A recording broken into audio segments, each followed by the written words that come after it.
Warahmatullahi wabarakatuh. Selamat malam semuanya. Salam kebajikan bagi teman-teman di seluruh Indonesia, bahkan beberapa kabupaten seluruh Indonesia. Hajat pilkada ini mungkin merupakan suatu pergerakan politik Indonesia mendatangkan pemimpin-pemimpin terbaik. Di sini perwakilan dari beberapa daerah dan kami juga berkumpul dengan LKPN. Dan sebagai generasi muda, ini generasi muda semua termasuk saya. Luar biasa. Saya mulai dengan perkenalkan di ujung saya yang baju hitam adalah Pak Rusli. Bapak coba ini Pak sepatah kata di sini. LKPN. Saya Rusli. Ya. Juga sama teman-teman di LKPN. Ya. Sekarang bersama-sama untuk diskusi kehayatan dan pembangunan. Oke, di ujung kanan Pak Mur ya. Kenal dulu nama. Terima kasih. Dari kota mana? Pak Salim Kahar, mewakili Provinsi Kalimantan Utara. Siap. Pengurus dari provinsi. Yang mudah-mudahan tujuan dan harapan LKPN ini bisa kita lihat dan jalankan bersama untuk pembangunan daerah. Siap. Dari ujung kanan ya, kiri ya, dari ujung. Nama siapa Bro? Saya Arlen Kiai, saya dari Gorontalo, lebih tepatnya di Kabupaten Bonegolango. Nah, hari ini saya sangat bersyukur berada di LKPN. Soekarno pernah berkata, berikan aku 10 pemuda, aku akan guncang ke dunia ini. Keren banget Hari ini. LKPN sebagai jembatan yang akan merealisasikan apa yang disampaikan. Siap, sampai di situ dulu Bro. Nanti lanjut, nanti ilmunya bisa. Terus berikutnya. Ya. Nama saya Haris. Ya, saya mewakili dari Provinsi Kepulauan Riau. Pak Bos yang satu yang luar biasa sekali, administrasi konseptor luar biasa LKPN Pusat. Kenal dulu Bro. Siap, nama saya Suharno. Saya dipercayakan sebagai wakil sekjen di LKPN. Inti dari semua ini kita di akhir-akhir atau di usia kita ini segeralah kita berbuat sesuatu yang baik, terutama untuk bangsa ini. Wow, luar biasa sekali. Tidak lupa di samping kiri saya ibu yang luar biasa cantik, terus di setiap kali ketegasannya, keseriusannya. Beberapa partai politik beliau sudah pernah lalang buana lah katanya gitu. Jadi beliau berkolaborasi dengan beberapa anak muda seluruh Indonesia. Salah satu perwakilan yang ada di sini beliau sangat respect dan kerinduan beliau Indonesia lebih percepatan pembangunan. Karena itu kita mulai dari beliau apa yang sedikit sharing tentang Indonesia. Ya, assalamualaikum, salam LKPN. Ya. Bravo LKPN. Ya. Ya, kenalkan kata orang tak kenal maka tak sayang. Nama saya Marwa Yunus Wambes, penggagas pendiri LKPN, juga hari ini Sekjen ya. Dipercayakan oleh teman-teman 34 provinsi menjadi sekretaris jenderal DPP LKPN. Ya, ini singkat padat aja bahwa misi LKPN hari ini bagaimana mensejahterakan, memakmurkan, mencerdaskan masyarakat Indonesia. Kemudian yang kedua, kalau menyikapi pilkada saat ini, LKPN ini tidak berpolitik praktis, tetapi LKPN ini mendukung pemimpin yang sah, gubernur, bupati, wali kota yang sah, presiden yang sah. Namun hari ini kita bergandeng tangan untuk bagaimana melakukan sinergitas ya dalam kegiatan sosial, kegiatan sektor kesehatan yang hari ini benar-benar memang menjadi satu sorotan paling besar adalah COVID-19, sehingga kita semua harus bersinergi membantu, mendorong, mensupport calon-calon pemerintah daerah yang luar biasa, yang lahir dari putra-putra daerah yang luar biasa. Karena LKPN ini adalah LKPN yang memang siap mencerdaskan, mempersiapkan SDM-SDM terbaik. Maka hari ini kita juga mensupport, mendukung Tuturi Handayani kami di belakang layar, tetapi program kita sinergikan demi untuk masyarakat, bangsa dan negara. Ya. Terima kasih. Undangan luar biasa. Satu hal yang kita pelajari duduk hari ini, saya juga sharing beberapa saudara-saudara brother saya dari yang luar biasa dari beberapa daerah, mereka mendukung salah satu pasangan yang sangat menurut mereka menganggap bahwa bisa membangun di daerah mereka ya. Salah satu adalah dari Gorontalo ya. Kenapa Bapak mendukung pasangan Bapak? Apa yang Bapak lihat dari beliau sendiri? Dari pasangan dari Gorontalo ya, boleh dari Gorontalo ya. Nah untuk Gorontalo sendiri itu kebetulan ada 3 kabupaten yang menyelenggarakan pilkada. Salah satunya di kabupaten saya ada 4 kandidat, Kabupaten Bone Bolango. Nah untuk saya pribadi memang secara personality saya mendukung calon bupati dari tokoh pejuang nasional, salah satu pejuang kemerdekaan di Gorontalo. Bapak Nani Wartabone. Jadi yang maju sekarang itu adalah cucunya generasi ketiga dari almarhum pejuang nasional ini. Nah ini menjadi pegangan kita ya. Seorang tokoh cucu pejuang tidak mungkin dia mengkotori nama besar kakeknya, cuman karena dengan hal-hal kecil dalam hal ini KKN, hal-hal yang terkait dengan kesalahan-kesalahan yang mengakibatkan nama ini rusak. Urutan keberapa Pak Bos? Jadi memang pasangan kami itu nomor 4 dari 4 calon nomor 4. Beliau juga salah satu incumbent, incumbent wakil bupati, dan salah satunya wakil bupati yang menjabat 3 periode di Indonesia. Itu lalu yang di samping kanan saya mulai dari sini dulu. Beliau dari Kalimantan Utara ya. Kalimantan Utara. Beliau juga salah satu pendukung fanatik pasangan nomor 1 ya. Sebagai ketua tim ya.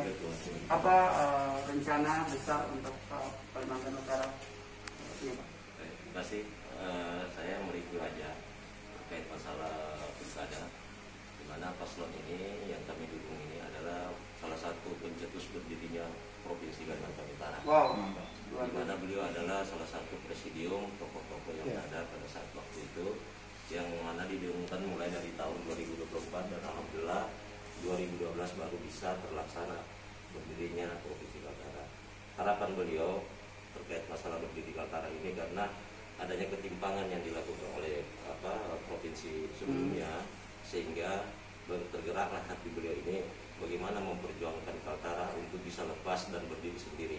Kenapa? Karena ini menyangkut daerah perbatasan dan punya potensi pembangunan yang lebih layak, harus lebih berkembang dibanding provinsi induknya, karena ada ketertinggalan baik keadilan maupun kesejahteraan masyarakat yang ada di wilayah perbatasan terutama. Mudah-mudahan program yang dijalankan beliau ke depan ini adalah nawaitu beliau sendiri, mengabdikan diri dan menghabiskan sisa hidupnya untuk mengabdi kepada masyarakat untuk pembangunan dan kesejahteraan terutama di daerah perbatasan Indonesia di bagian timur. Demikian. Program utama 100 hari yang dijanjikan beliau ketika lolos ini apa? Baik, terkait program utama, pertama karena situasi saat ini adalah pandemi kesehatan yang prioritas utama.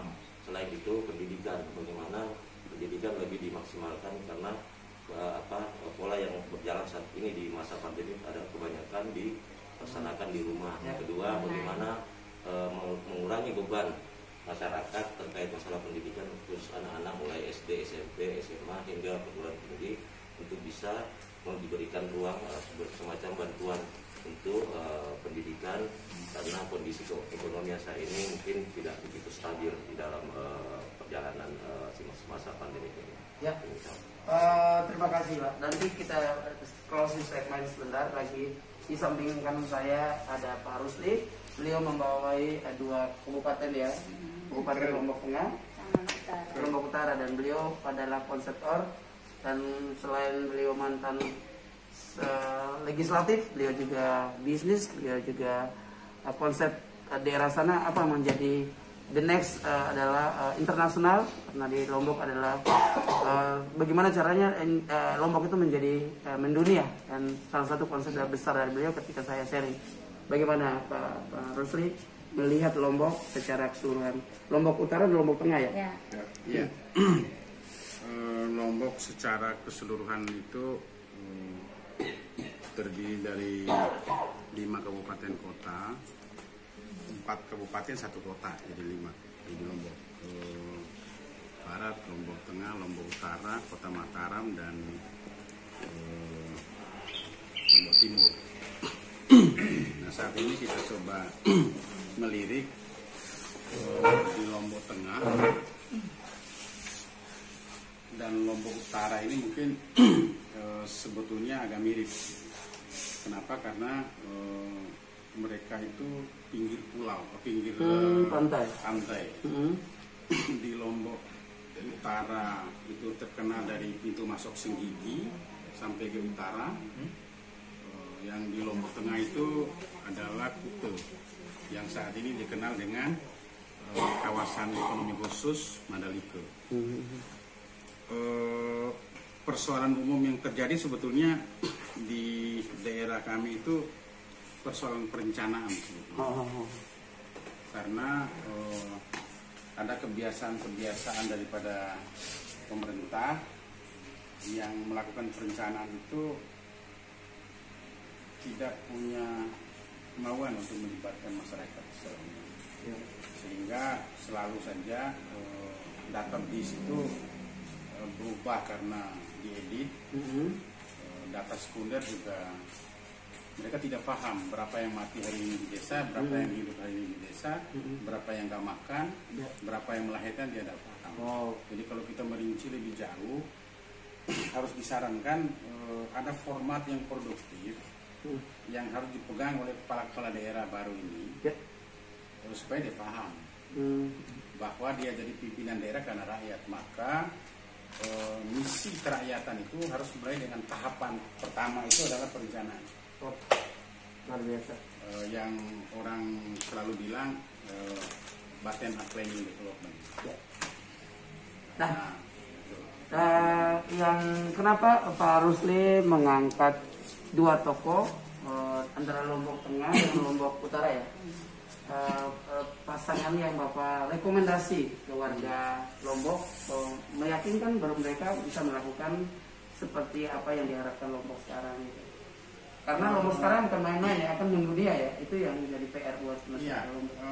Alasan pertama kenapa Lombok Tengah itu kita pilih karena dia milenial secara umum, secara pikir, dan juga agamais. Karena dia memimpin beberapa pesantren. Kenapa juga Lombok Utara? Dia milenial. Kita bisa lihat di KTP yang saya kirim kemarin itu, mereka sebetulnya hanya sekitar 1 tahun berdua itu. Wow, keren. Bukan orang tua, orang yang dituakan. Makanya Tokoh ya tokoh dan didukung oleh 2 organisasi besar. Satu Nahdlatul Watan yang dikenal dengan NB, yang dipimpin oleh mantan Gubernur NTB 2 periode, Tuan Guru Bajang, dan mereka ini masih familiar. Dan secara organisasi mereka satu organisasi. Yang kedua juga didukung oleh MU, Nahdlatul Watan. Jadi 2 organisasi besar inilah yang sebetulnya menjadi starter point kalau kita bicara kemenangan. Di 2 kabupaten ini, kalau saya tidak mendahului keputusan Tuhan, mereka ini yang keadilan. Wow, tepuk tangan. Itu yang saya lihat. Dengan berbagai sisi, dengan berbagai sudut pandang, dan dengan berbagai karakter, juga riwayat mereka di belakang. Dan saat ini karena mereka muda dan memang sejak sebelum mereka menjadi pimpinan daerah itu sudah turun di masyarakat. Itu yang kita lihat. Terus pasangan di Lombok Tengah itu nomor berapa, Pak? Nomor 3. Nomor 3 yang mantap ya tadi. Mantap. Terus yang di Lombok Utara? Lombok Utara nomor 2. Dan dia incumbent. Siap. Mungkin di mewakili Kapri, bagaimana perencanaan masa depan generasi Kapri? Jangan Kapri itu salah satu kabupaten provinsi kepulauan. Iya, kepulauan ya. Itu memang benar-benar harus konsentrasi buat generasi muda. Dampaknya adalah kita ketika memilih pemerintah yang nggak benar ya. Mungkin saran dari Pak Harno, apa yang memilih kepala daerahnya, Pak? Terima kasih. Salah satu di sini kebetulan saya adalah putra asli dari Kepulauan Riau. Saya berasal dari Karimun, Tanjung Balai Karimun tepatnya. Dan saya kenal persis Pak Isdianto, adalah adik dari pelopor, boleh katakan Kepri, salah satu pelopor Kepri, yaitu Pak Haji Sani. Dan baru mungkin pertama kali ini di Indonesia terjadi dalam satu periode abang adik menjadi gubernur. Nah, gini. Nah, sekarang menjadi incumbent. Dengan melihat visi misi selama ini, saya yakin Kepri akan menjadi lebih baik ke depan.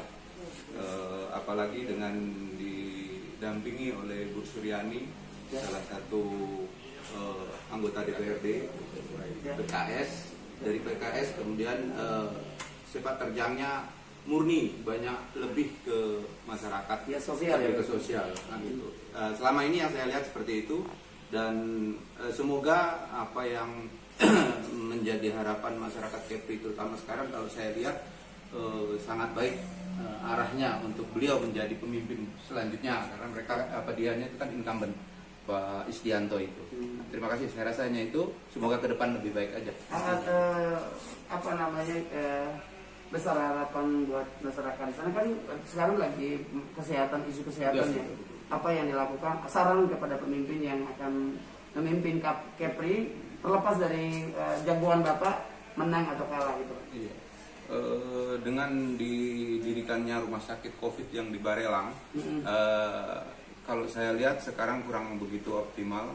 Melihat juga terakhir info dari saudara adik-adik saya di sana juga meningkat COVID di sana. Semoga ini lebih giat lagi tim COVID untuk mengatasi hal-hal seperti ini. Maksud saya kerjasama LKPN ini sebagai generasi LKPN, apa yang dilakukan kita nanti ya? Kita ini kan orang semua KPN ya. Apa yang dilakukan nanti ketika beliau menduduki sebagai pejabat sana? Saya harapkan dengan kerjasama LKPN, Pak Isdianto terutama wakilnya juga bisa merangkul kita untuk lebih ke sosialisasinya yang kayaknya agak kurang. Terus terang kalau kita itu berada di posisi perbatasan yang paling aktif antara Singapura dan Malaysia, sehingga perputaran manusia itu sangat tinggi. Makanya dibutuhkan pemimpin yang cerdas, yang cepat, akurat ya. Betul, pasti. Dan itu saya rasa di Pak Isdianto ada hal tersebut. Nomor berapa, urutan nomor berapa, Pak? Nomor 2 ya? Iya, 2. Lupa saya, benar. Siap. Di ujung saya kembali lagi ke ujung ya, Pak. Dari Gorontalo. Yang baju merah ini oke. Dengan presentasi tadi semua LKPN Indonesia, apa yang Bunda harapkan dari generasi muda, the next pemimpin ini, Bunda? Ya, terima kasih. Ya, kita berharap supaya para pemuda-pemudi juga, para generasi milenial, karena LKPN 34 provinsi ini didominasi dengan ketua-ketua DPD yang memang benar-benar hampir 60% ini milenial. Kita berharap ke depan LKPN ini semakin baik kualitas di daerah ya, dalam sosialisasi dan konsolidasi, kemudian khususnya program. Nah, saya penekanannya kepada teman-teman di daerah semuanya, saat ini lagi-lagi LKPN sesuai kapasitasnya yang independen. Hari ini kita menyikapi COVID ini, mari sama-sama kita menjaga, kita menerapkan protokol kesehatan dengan 3M, menjaga jarak, memakai masker, mencuci tangan, dan menjaga jarak. Kemudian penekanannya lagi bahwa menyikapi pilkada, kita juga mengusung putra-putra daerah terbaik ini. Mari sama-sama kita mensupport dengan kegiatan-kegiatan yang positif, kemudian kegiatan-kegiatan yang lebih bermanfaat, khususnya pada sektor kesehatan. Karena memang isu kesehatan tepatnya dengan momen COVID saat ini. Jadi teman-teman, mari semua kita lebih peduli lagi dengan kesehatan kita semua dan keluarga, dan juga orang banyak. Mari sama-sama kita mencegah COVID dengan itu tadi, menjaga kesehatan dan meningkatkan imun tubuh. Ya, tentunya pasti kerjasama dengan PT Elken Global. PT Elken Global. Iya.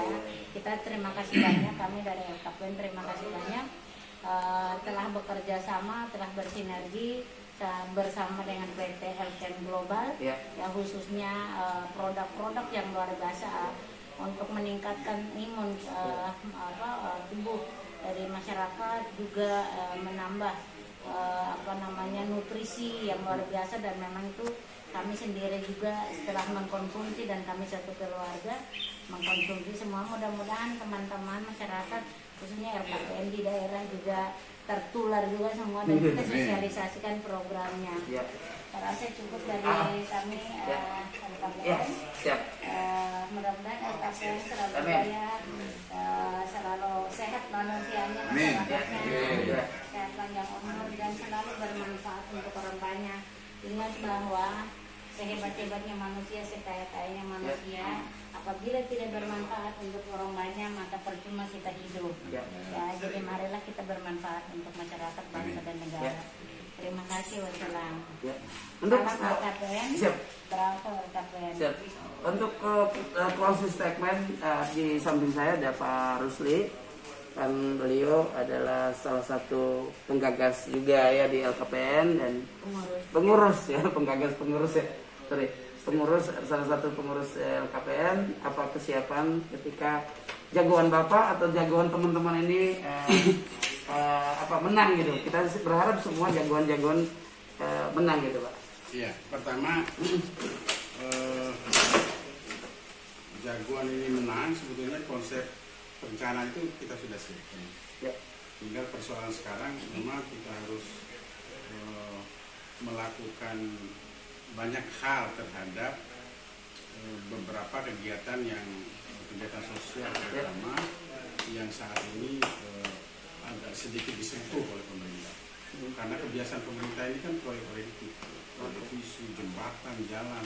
Sementara proyek tentang penguatan ekonomi dari semua sektor, tentang yang peternakan segala macam, ini tidak diurus secara baik. Karena memang fondasinya itu memang lemah. Maka fondasi pembangunan di daerah manapun, termasuk negara manapun, itu adalah perencanaan. Kalau mau negara ini bagus, libatkan masyarakat, karena yang punya negara ini rakyat. Libatkan mereka, libatkan petani, libatkan nelayan, libatkan pedagang kaki lima, libatkan buruh. Karena dia ingin berkembang, ingin duduk, ingin bicara seperti kita ini, ingin bagus seperti kita, peningkatan skill seperti kita. Nah, untuk melahirkan itu, maka harus ada format yang harus dikasih kepada bupati. Saya katakan itu buku pintar pembangunan daerah. Dan itu kita sudah siapkan kedua daerah. Sebagai penggagas, apa yang